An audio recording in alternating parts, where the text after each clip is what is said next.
एकूणच रजनी पाटील यांनी पक्षातल्या नेत्यांवर महिलांना बोलू देत नसल्याचा थेट आरोप केलाय। आपण या संदर्भात अधिक बोलणार आहोत, पण सगळ्यात महत्त्वाची बातमी की या सगळ्यात आता काँग्रेसमधल्या राजकीय असंतोषाचा स्फोट आहे का असंच म्हणावं लागेल। रजनी पाटील यांचा बोलण्याचा तसा काही हेतू नव्हता अशी सारवासारव मुख्यमंत्री पृथ्वीराज चव्हाण आणि माणिकराव ठाकरे यांनी पत्रकार परिषदेत केली।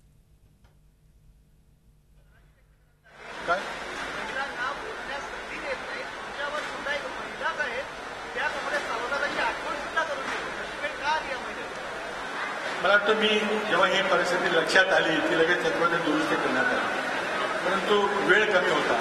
जिल्हाध्यक्षांना आम्ही पुण्यामध्ये सगळ्यांना संधी दिली, पण इथं दिली नाही।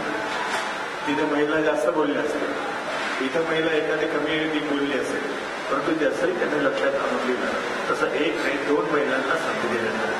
तर माझं उगीचच काहीतरी एखादा विषय घेऊन पुढे संघटनेमध्ये जे ज्यांना नियमाप्रमाणे आपण नंबर क्रमांक लावतो त्या पद्धतीने संधी दिली। झी 24 तास रहा एक पाऊल पुढे।